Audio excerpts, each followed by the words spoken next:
Good morning, it's Kyle Henderson, Bama Football on YouTube. I appreciate you guys being here. Thank you so much for joining me on today's show, Thursday, August 7th. Can I get a roll tide inside the comment box? Look, I think we get to that point in time where it's like, you know, we're getting a little bit closer. We've had practice, you know, and I think this goes for life. So let me get off my soapbox real quick. Like, you have to perform at a very high level all the time in life. If you're out there and you're kind of just like lackadaisically like walking through, like, get your ass going, all right? Get fired up about life. Be inspired about your life. And that's where I feel like this football team should be headed, right? Going into this next phase of a very crucial part of August and fall camp is kind of like life too. I mean, I had the kids that go out to school and, you know, we talk about having high marks. Do it now, not later. And pride in performance on how you carry yourself in every single thing. And I think, you know, hopefully that mentality is spilled over to the players. And I hope that year two is, you know, a lot more fruitful for them, for us, and for everybody else. Because I'm just, you know, I'm not going to sit here and just kind of be lazy and hope that the stars align. You ever waited for like things to just work out for you? No, you got to take charge of what you want, right? Anyways, I'm a little inspired this morning. I just I feel that we should be inspired. And if you're not inspired, man, wake the F up, dog. You get one life. One life. Oh my God, isn't that amazing? You get one opportunity, one shot. Knees weak, palms are heady.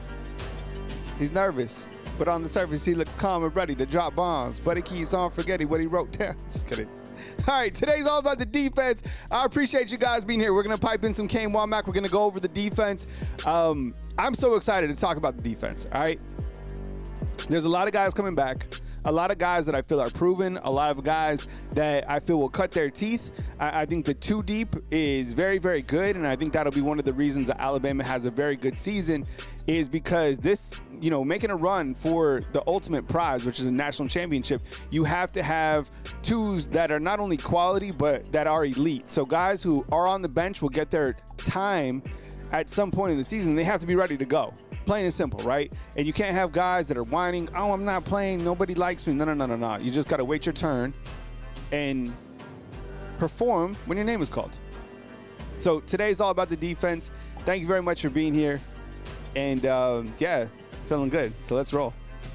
Today, look, if you joined the raffle, all right, yesterday, and this was for the tickets, Wisconsin and Alabama, all right, I'm throwing you into a free raffle today for the mugs, all right?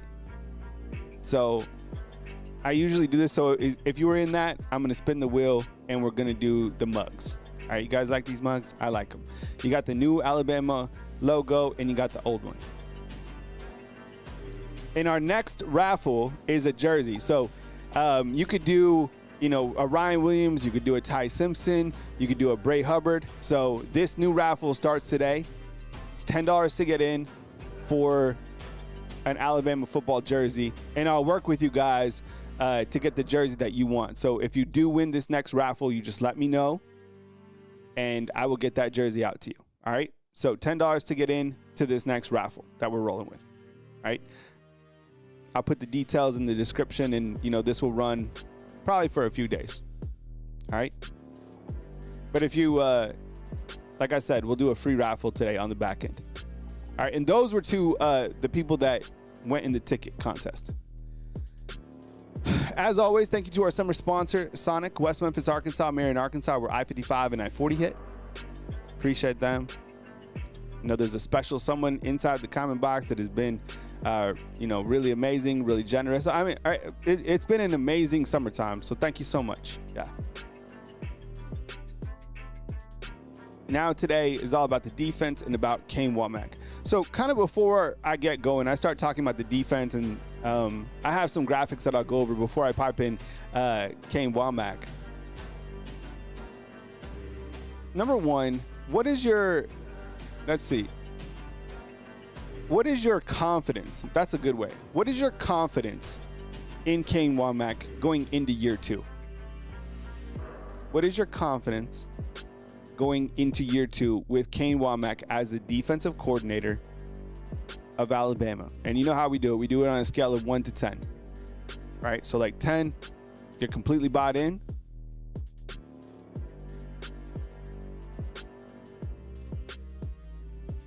9, you're like, okay, yeah, he's good. I don't know if he's elite. 8, you're like, yeah, he's really good. 7, you're like, okay, yeah, it was a good first year. You had to restructure the entire Alabama defense. So let's hear it. Scale of 1 to 10 about Kane Wommack. Now I would imagine the marks are high. Joe Kroon is the first one to put his toe into the raffle. By the way, Joe, you just your gear shipped out recently. I think you and King Riz won the same hoodie. It was the customized hoodie. I know King Riz got his not too long ago. All right, let's see what people are saying. All right, Emily got 10. Oh, came. Oh, we got to fix that. And yeah, that's not even an incompletion. That's a fumble. All right, my bad. Let's get out of here. Ah. Yep. All right. Oh my God. Fumble on the play by Kyle Henderson. All right, and we're back. Kane Kyle. I'm a 9, 8.9, 7, 9, 7 because last year's guys didn't buy into him. Okay. Oh my God. Are you serious?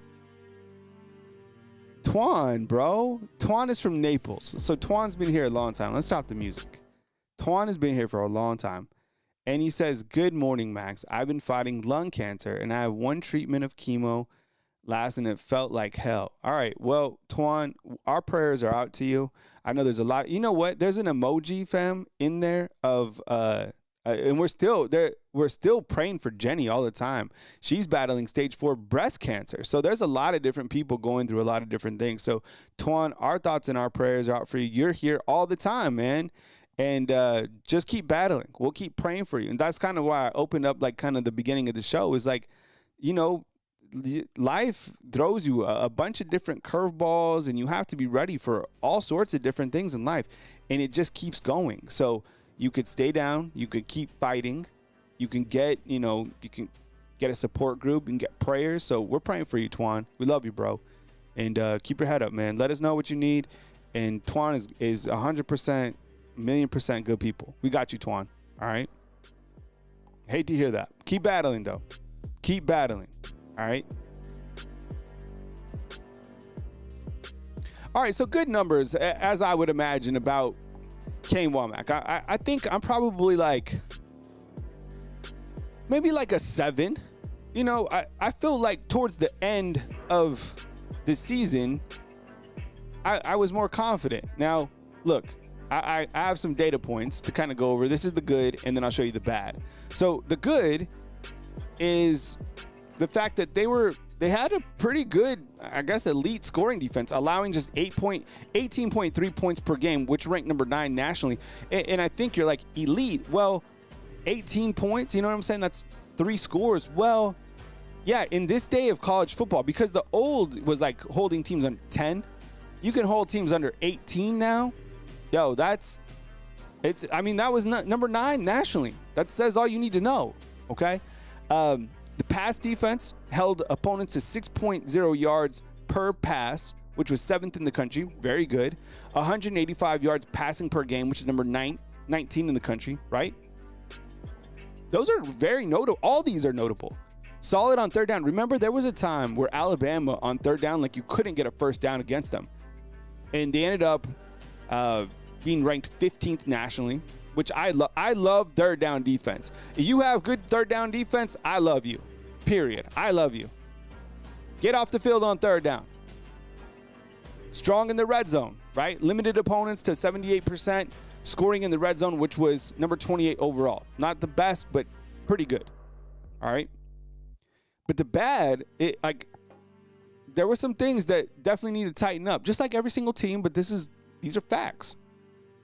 All right, this was, oh my God. This was crazy about this team last year. The fourth down defense. I'm not here to open up like old wounds or anything like that, but there's plenty of times last year on fourth down, you're like, what the hell? He allowed opponents to convert 65% on fourth down, which ranked 111 in the country. That is crazy. I don't know. Has he been asked about the fourth down defense? And you know what? Third downs will piss you off. You get like a 3rd and 9, a 3rd and like long, 3rd and 16, and they convert. Oh my God. But when an offense converts on a fourth down, that just makes your blood boil. When they throw a touchdown on a fourth down, blood boiling. The sack rate, they didn't have a lot of sacks, right? Only 6% sack rate, which ranked 66th in the country.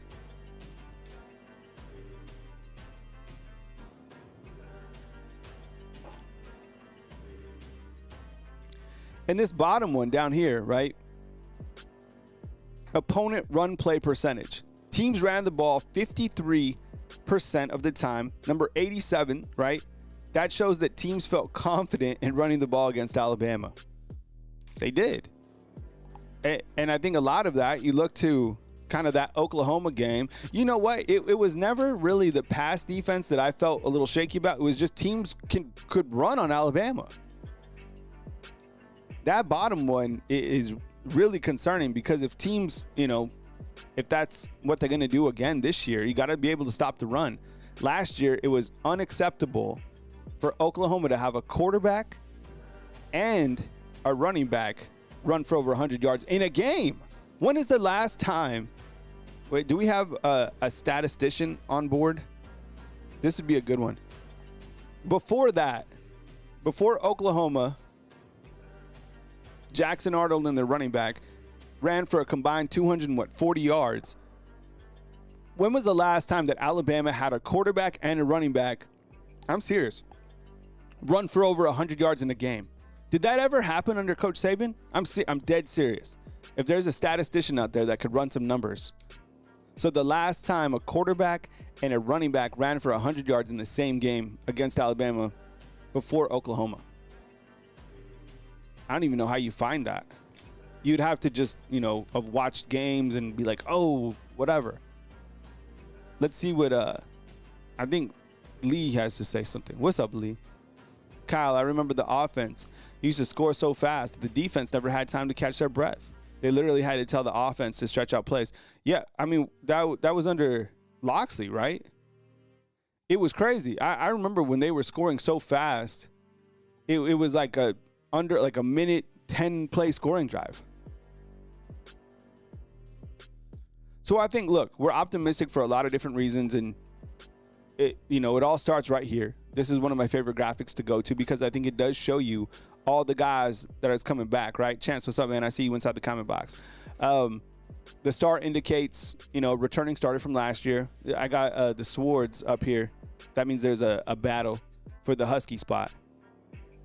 But most of these guys saw significant time last year. Nakai Hill-Green is the new guy who comes in, but he has a lot of experience playing at Colorado. I don't list all the defensive interior, but you have a lot of guys that do have experience. TK, who's Tim Keenan. You got James Smith, Kelby Collins, the Bandit, of course, returns. LT Overton. But man, if you can run the ball against these guys, I mean, and you could last year, hopefully, that's an area that improves. All right, so we got King Risen here, who's playing statistician. And he says, November 26th, 2022, Robbie Ashford. And wow, are you serious? Wow, that's crazy. That was Auburn, right? So it wasn't that, I guess it wasn't that long ago.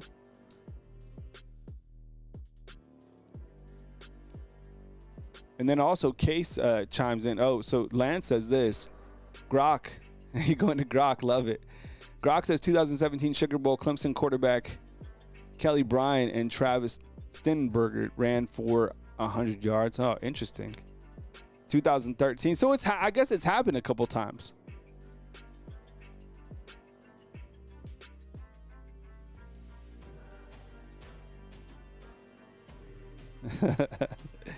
No, I got you, Angel. I didn't even throw it incompletion. That was a straight up fumble. Kane. Kane Wommack. Got it. Next play mentality. Got to get to the next graphic. Bruce, what's up, man? Bruce is checking in from Fort Wayne, Indiana. All right, let me see who's here real quick before we run through the defense, and then I'll pipe in Kane Wommack, his press conference from yesterday. All right, you got Chris coming from New Jersey. He says, when's the scrimmage? The scrimmage is Saturday. It'll be Saturday in the morning. So Coach Kalen DeBoer will speak to the media following Saturday's scrimmage. Anita, what's up? Good to see you. Max, Case, Beth, Nick, Micah, Larry Large, Wade's World Party Time, John Cofield, what's up, man? Sean the Explorer, Max Tooney, Scott, what's up, man? Frank, Still Bama for life. Ethan, what's up, man? Good to see you, bro. Love the spiritual messages. Daniel Adams, Southern Red. Let's see. Jack, what's up, man? Young C, Southern Red. Jeff. Who else we got? Miss Kimberly. What's up, Miss Kimberly? Joe Crooms. Ruben Poole. What's up? Got the whole crew up in here. All right. If I didn't give you a shout out, hold it against my head, not my heart. Oh, Crimson Angel, guys, say what's up to him. Patriot Life. Nicole Covington. All right. Hey, Ryan, what's up, dog? Good to see you, man. You guys' kids go to school this week? Emily, what's up? Good to see you. Whose kids went to school this week? Raise your hand.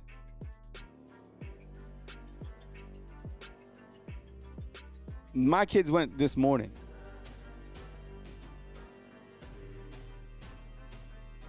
Anybody want to see a picture of the kids? I'm going to show you anyways because I'm a proud dad. This is this morning.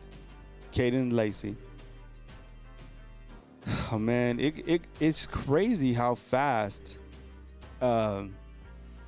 it goes by, right? When you're a parent, man, it is crazy. And you know, I single dadded over here, so and that's fine. I'm totally capable, and we have a good setup and, you know, good system. Made breakfast this morning, got the kids out. All right, I'll go over the defense in just a second. Just give me 1 second. All right, this is my son and my daughter. So Caden, he will be a junior. And this is my daughter. She will be a 7th grader. So, yeah. Isn't that cool? Man, I remember being a junior. I remember being a 7th grader. Shoot, man. It is crazy. Man. So anyways, kids at school. We rock on. Caden's been putting in some work, too. He's been working close to 40-hour weeks at Chick-fil-A. Look at the defense real quick. You know, the bandit position, this is a position that is very strong. And I think while, you know, we lead off with LT Overton, who, by the way, is all business, you have a very capable room. And that's something that I talked about at the beginning of the season is that, or the beginning of the show, rather, is that the fact that you have quality depth. That's one thing that I want you to look at as I go through these slides. Look at the quality depth. Not necessarily like the starter who's going to get like the notoriety, but look at the depth that you have, okay? So let's not even look at the starter. Look at the depth. Keon Keeley, Jordan Renaud, Cavante Henry, Fatoa Henry, right? All those guys are very capable. After these guys, it sounds like Jeremiah Beeman and Kelby Collins, these guys are coming around, right? Haven't heard too much about Edgerkill. I mean, that doesn't mean anything negative. I just haven't. This guy, I've seen it with my own eyes, at least in these small practice clips. He looks pretty good. Stephen Boomwa. That's the updated pronunciation. I think I was butchering his name for a while, but it's in Boomwa. And then London Simmons is your freshman. Very good depth. At the Wolf position, look, these guys, Coach Kane Wommack in a second, he's going to say that this guy is like the most freakishly talented athlete that they got. But look at the depth. Look, you got Yanze, you got Noah, you got Justin Hill.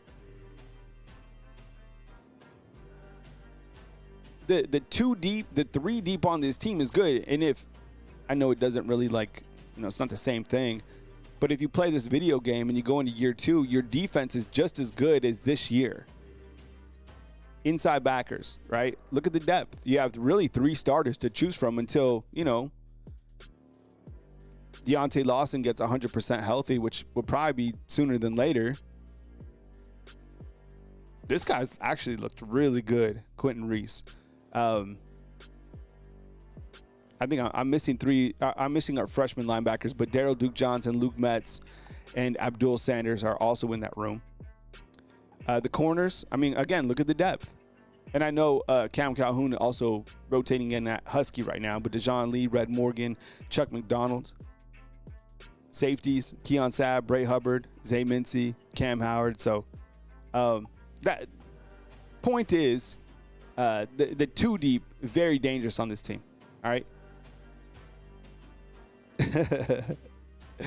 All right, we're going to I'm going to take a 1-minute pause, and then I'll come back with Kane Wommack from yesterday. It's a really good interview. I always love to hear from Coach Kane Wommack. I think he really sets a good tone. I'll be back in just 1 second right here on Bama Football on YouTube.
What's up, fam? I saw you guys. Someone was like, where's the voice for the commercials? You guys getting used to that, huh? It's hilarious. Oh, man. Those commercials have became something, right?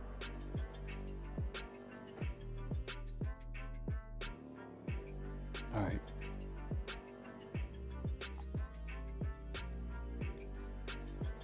You guys do coffee? Ladies and gentlemen, you guys do coffee? I do coffee and tea. I can't drink like too much coffee, otherwise I'd be drinking coffee all day, and I know it's not good for you. So I know you guys take care of me. And I don't do the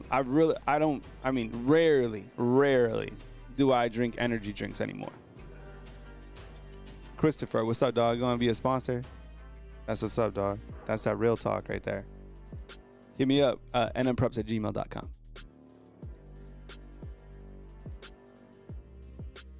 That's bananas. Only 9 have hit the like button. What you guys waiting for?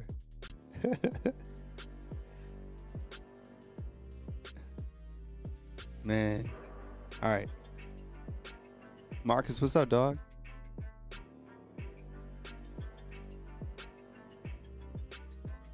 I know. Yeah, you gotta. We cut back on the energy drinks. See, but oh god, I don't want to do TMI, but like, look, the coffee for me isn't complicated. It's just not. It's more about kind of like a thing. So I just do. I did the Keurig, okay, and I have a Keurig here, but the price of coffee is ridiculous. It was like over here at Publix or whatever, it was like $40 for like 20 pods. So it pissed me off. So I just went to like the Folgers instant coffee, and I just measured out, hit it with the hot water, and let's get the hell out of here, right? Oh, dude, Paul, 100%, dog. And I'm not lying, dude. 90s country and gangster rap. That's what I was. Seriously. So I was like rotating from like, it was the craziest 90s soundtrack for me. It was Garth Brooks, right? It was Toby Keith. It was George Strait. Those are like my karaoke songs. And then I was like going to Pac, Biggie, right? Like Souls of Mischief. Remember 93 to Infinity? Dude, that song bangs, dude. All right. Here's Kane Wommack from yesterday talking about the Alabama defense. How we do it on here is I'll help you guys with the questions because the reporters don't have microphones. So I'll, kind of chime in on what the reporters are saying, and then I might add a little bit more context on the back end. King's family in there with Bone Thugs and Harmony, right? See you at the crossroads, Ghetto Cowboy. Put in your favorite Bone Thug song inside the comment box. Here's Kane Wommack from yesterday.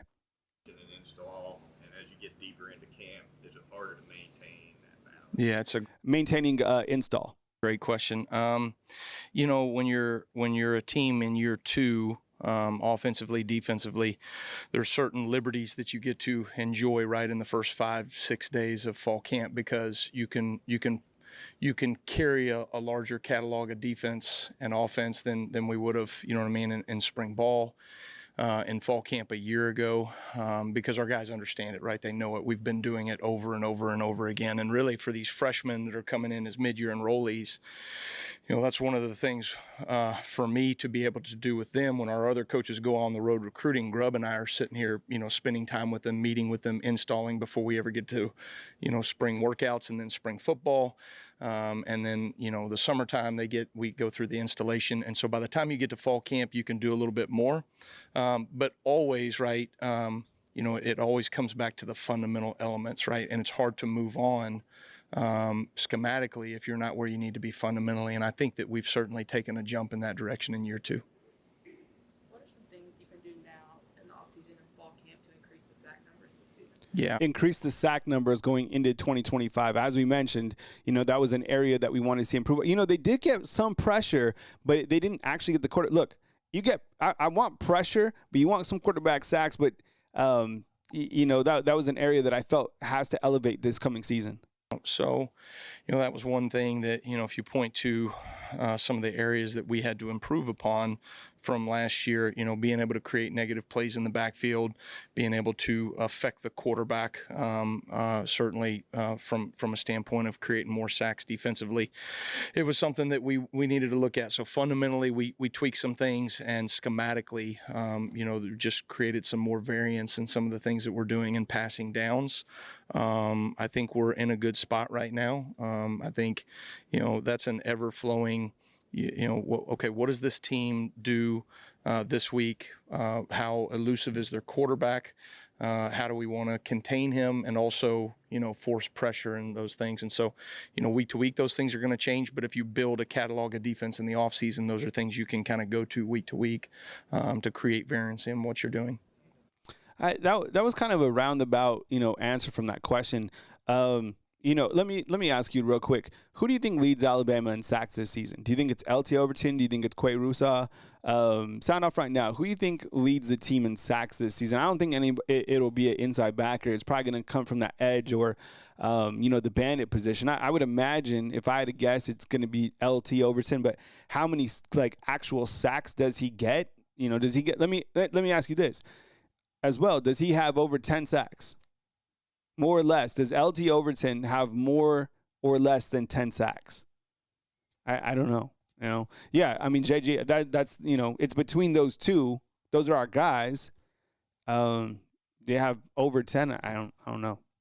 Seems like you guys have plenty of pressures last year. I'm curious about how you guys drill. Once you put the pressure on, that difference, those finishing moments. The ones that turn pressures into tackles for losses, sacks. Pressures that turn tackles into losses. These are kind of some strange questions to start out with. Pressures that turn tackle into losses. What is how are y'all training that? What does that look like on the field? How are you training for more pressures that turn into tackles for losses? Well, there's creating the opportunity to make the play, right? And ultimately production comes when a guy, right, executes his job and then he can finish on the ball carrier, right? We talk to the guys about this all the time, before the ball is snapped, all right, and before you make a play, what does it take to bring a grown man to the ground, right? You gotta ask that question to yourself internally so that you are in position to physically go execute and bring a grown man to the ground. And so then the fundamental aspect of that, right, is we work all different variations of tackling. So we have tackle circuits that are focused on like pre-contact before we ever get to the point. Did we put ourselves in position to leverage the ball and then work to a proper contact tackle? So then we have a contact tackle circuit, and we do different variations of tackling, right? The actual act of the tackling itself. And then like today we worked situational tackles, right? So things that show up, with a quarterback scramble, goal line tackle, vice tackle in open field, swipe desperation tackle, right? Those are all different variations of being able to ultimately make the play when it matters most. When you look at last season, sometimes the rush defense was really good, sometimes it fell off a little bit. Was there a common thread when it did struggle? The run defense from last year, was there a common thread when it did struggle? I actually like this question. That was a good question. I think schematically, when you're dealing with 1+ style offenses, right, you're going to be more effective in the run game when you use all 11 bodies in the run game. That's just simple math and numbers, all right? And that's about as far as I can go with math and numbers, all right? But when it comes to being able to stop the 1+ quarterback run, right, those are elements where you have to have numbers and leverages at the point of attack, and you got to count for one more person out of the core. And so there's certain elements to or do you want to sell the farm, right? And say, hey, I'm tired. I don't want to give up a 4-yard run every now and then, but at what cost? And that was one of the things I think we did a good job of last year, is limiting explosive plays and finding ways to create enough negatives as the season went on, right, to be able to get the offense into second and long off schedule style plays. But naturally, when you deal with a quarterback run system, you're just going to give up a few more yards in the run game, and unless you want to play that game, right, of where a guy can throw it over top. And to me, the game of football now is about limiting explosives that the offense can create, especially in the passing game. It seemed to me last year. Now, let's think about this real quick. What do you think, like, were kind of the fails on Alabama's defense? Because it seemed to me like there was a lot of different games where teams were able to pick up chunk yardage plays through the middle, right? And I know we all kind of go back to the shovel pass. And I guess what was frustrating to me as a fan watching games was the fact that Vanderbilt cut Bama with the shovel pass, right, several different times. And there was a couple teams later on. In fact, Oklahoma did it several weeks later, that it was also impactful. So it was kind of like, is running right up the middle for chunk yardage something that, is going to be an issue? I don't know. I hope not. But, I'm curious to see that about the defense, as good as all these returners are schematically. Because, look, I promise you, I will – there's a person that I talked to that used to coach with Coach Saban, and he's no longer on the roster. And he told me this just recently. He said it's not the players that are coming back that are the issue. He's like, I kind of wonder schematically if the defense, like people calling the plays, if that's going to be the issue. Players talked about James Harrison being a guy that you love to watch play. Yeah. What kind of power do you see from Quay? And obviously him and James are two different body types, but Yeah. any crossover there? Talking about Quay Rusaw. I haven't thought about it necessarily from that perspective, but James Harrison would be one that I would want Quay to play like as well. I think Quay is on a team full of freaky people. Quay is the freakiest. You know what I mean? He is freaky athletic, and I think he's a special talent in terms of his strength. You watch him at the point of attack. When we started talking about violent hands, which is one of our Bama fundamentals that we continue to stress and harp on, Quay's ability to destroy blocks and get off and make plays. There was a play against Auburn. A guy came and, pulled against him. I mean, absolutely obliterated him at the point of attack. Those are things, right, that show up on tape in terms of his strength and physicality. But, ultimately, right, it's about knowing, what I like about Quay is like knowing when to and when not to, from a physical standpoint, be too aggressive. And I think he's learned a lot last year with the experience that he had. And I think he's what I would call, has turned himself into a controlled, aggressive player, Quay Russaw is an absolute monster. I mean, look, that entire room, I continue to talk about it. That guy, I mean, he should be one of the top players that, people know about at the end of the season. I mean, I've seen some footage of him. He looks ferocious. He really does. It's phenomenal how talented that young man looks. And he's, what is he, a redshirt sophomore, which is crazy. Ruben says this: I've not looked at the stats, but the D did better at home than on the road. They hardly ever changed the look of formation against Michigan. Also, consent with the Bubba Rogers jersey. Yeah, Bubba Rogers, this guy, man, I'm sure somebody is going to have like a Bubba Rogers jersey. The college football game made up Bubba Rogers, and he was the starting right tackle. He played for me. I like when I turn on the game, that was the tackle. Same thing with LaMarcus Fox on the defensive side. Ruben, I got you into the jersey raffle. Appreciate your continued support, bro. We continue with Kane Wommack. What's it like working with Coach Grubb, and how do you complement each other?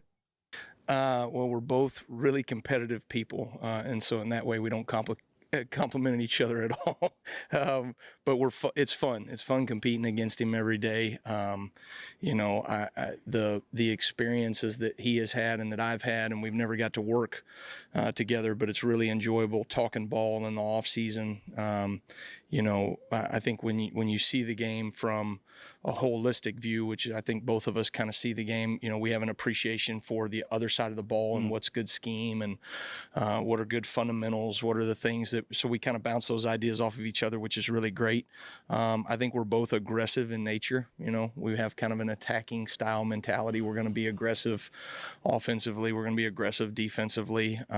There's a variation of scheme things that we do, right? I'd say we probably both carry, a decent amount of scheme. But ultimately, what's fun about him is that he has a sense of urgency to better his side of the ball.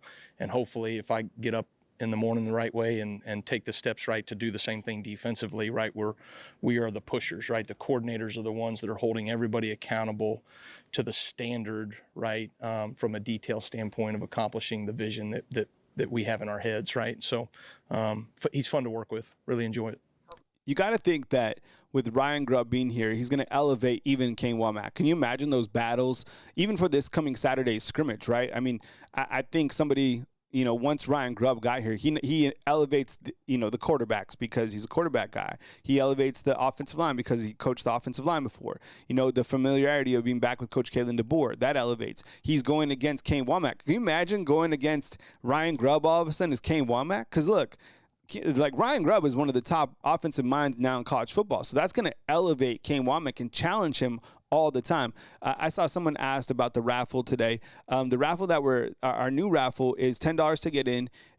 It's for Alabama football jersey. And if you win this, you can let me know which jersey that you want, which is on Athletes Thread. So if you want like Bray Hubbard, if you want Ty Simpson, like Patriot Life won, and he wanted Ty Simpson jersey. So this is, the retail price on this is $109. So if you win this raffle, you just let me know, and we'll communicate on email. I'll get the right jersey out to you. All right, we continue with Coach Kane Wommack.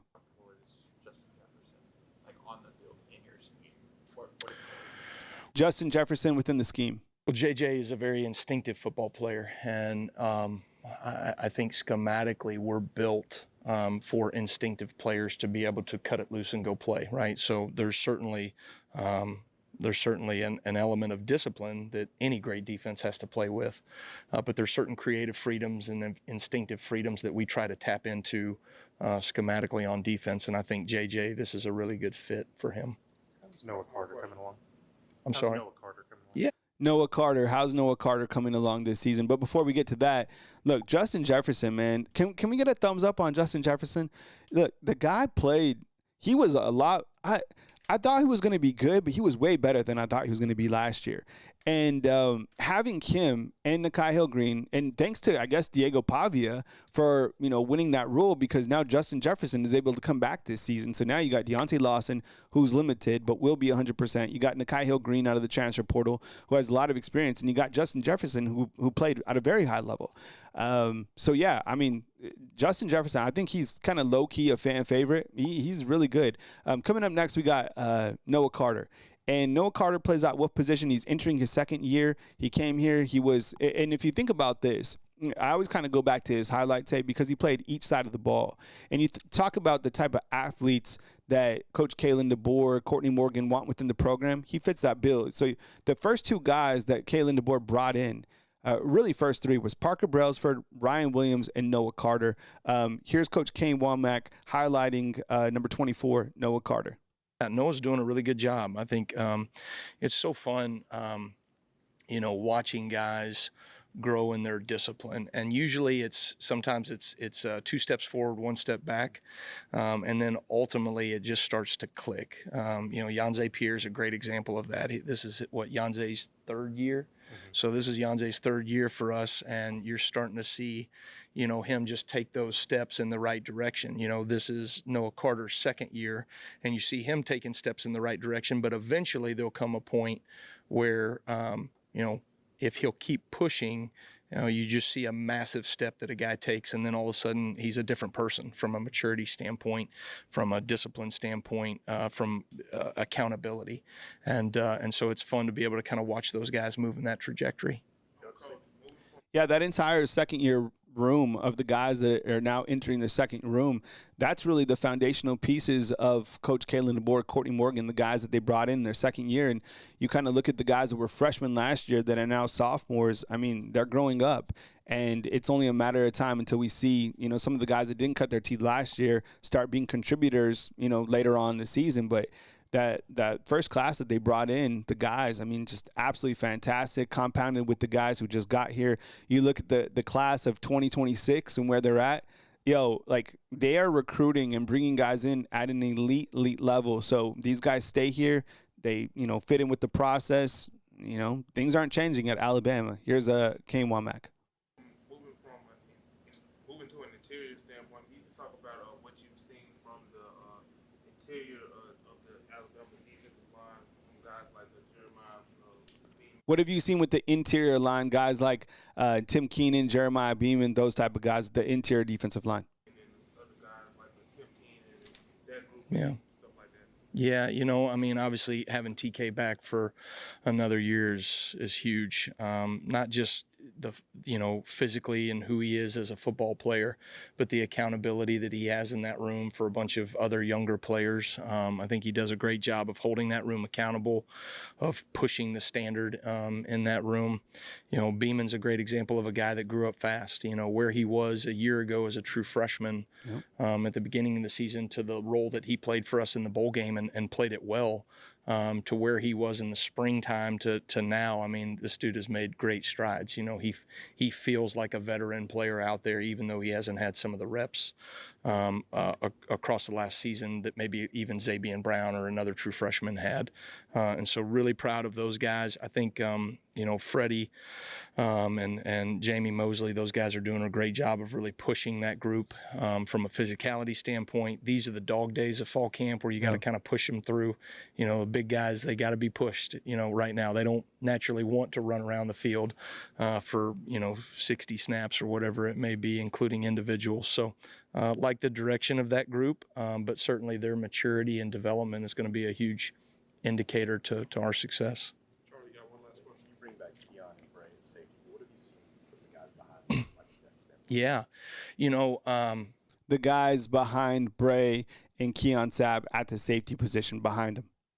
I don't want to put the cart before the horse saying this here, but I do think to this point we have shown a significant amount of maturity and development from our defensive back room. You think about where we were going into the Tennessee game a year ago, and I think I've mentioned this to you guys before, right? We played 6 players for 5 positions up until that game, right? And I'm talking the vast majority of the snaps when it mattered most, right? And then 5 of those guys went out. And so, we are in a much better position now with the depth, and I would say probably one of the more aggressive turnarounds that I've ever seen from one year to another year in terms of guys that you trust to be able to get on the field. And I think that's a tip of the cap, right, in terms of what Courtney Morgan and our defensive staff have done in recruiting. And then I think the development that you've seen from Maurice Lindquist and Jason Jones to bring those young guys along has put us in a position to go compete at a much higher level this year than from a depth standpoint than we were a year ago. Good stuff from Kane Wommack. Coming up next, I got the mugs that I'll be it's a free raffle coming up next right here on Bama Football on YouTube. If you want to get into the main raffle, which started today, $10 to get into the Alabama jersey raffle. So $10, and how to get into the raffle, Bama_YouTube, Cash App Bama YouTube. We got Patriot Live Super Chats work as well. But coming up next, free raffle. So if you enter the ticket raffle, I put your name in for the mugs coming up next right here on Bama Football on YouTube. Don't go anywhere. I'll be right back. Actually, let me show you what the mugs look like. So got the mug on it. All right, here they are. These are the mugs. So if you're in the tickets, you have a chance to win the mugs coming up next right here on Bama Football on YouTube. Don't go anywhere. I'll be right back. Enjoying your coffee? Well, what better place to enjoy your coffee than watching Bama Football on YouTube every single day, 10 a.m. Central Time right here on Bama Football on YouTube. Remember, we are only 23 days away from Alabama versus Florida State. If you think Alabama beats Florida State by more than 14, get a Roll Tide inside the comment box. Be right back.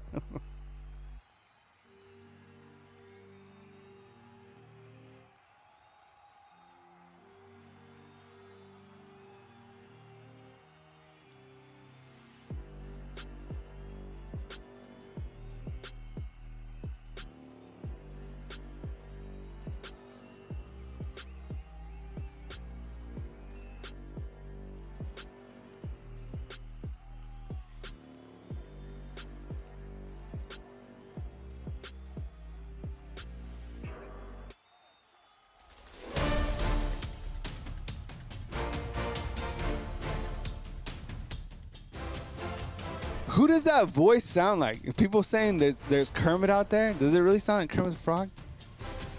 I don't know where it comes from. It is really, yeah, I have to put on Urkel.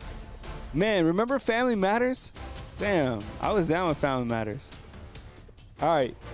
Welcome to the Bama Football on YouTube raffle. Today we're doing a free raffle for the mugs. So if you got inside the tickets, we threw you in for the mugs as well. All right. So the winner of this, it's very important that you email me right away to nmpreps@gmail.com so I can get your shipping information. nmpreps@gmail.com, and then our main raffle starting today, which is Alabama football jersey. You want a Ryan Williams, you want Ty Simpson, you want Bray Hubbard, you want Tim Keenan. Let us know inside the comment box. We got Anna. What's up, Anna? Appreciate you, Anna. Anna was our big winner yesterday. She won the tickets. All right. So that was crazy. Yesterday was a crazy spinoff. $543 retail value that Anna won. Yeah, tickets for 2. All right, fam. Here we go. All right. So this is our this is for the mugs. Good luck. All right. Hit me up. 3, 2, 1. Here we go. Who's it gonna be for the mugs? It's our spiritual leader. Yeah. Ethan. Congratulations, brother. Ethan with it all the time with our spiritual messages. And today he walks around with some mugs, man. Yeah. So good win, Ethan. Hit me up, man. Nice win. Hey, I appreciate you guys watching. News as it happens right here on Bama Football on YouTube. Alabama back in practice. News as it happens. Continuing coverage as we cruise through the fall season right here on Bama Football on YouTube. If your kids are at school, I don't know what you're going to do. Let your hair down. It's 12. You can have a little mimosa. Stay blessed. Be where your feet are at. I love you guys so much. Thanks for watching right here on Bama Football on YouTube. I appreciate the super chats. Patriot Life, Anna, Ruin Pool. You guys taking care of me. Stay blessed. Stay where your feet are at. And always roll damn tide right here on Bama Football on YouTube. Coming to you from beautiful Tuscaloosa, Alabama on this fine Thursday, August 7th. Kyle Anderson of Bama Football on YouTube. I'm out. See ya.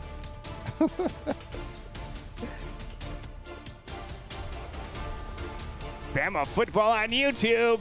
Don't forget to like and subscribe. And put your favorite Bone Thug song inside the comment box.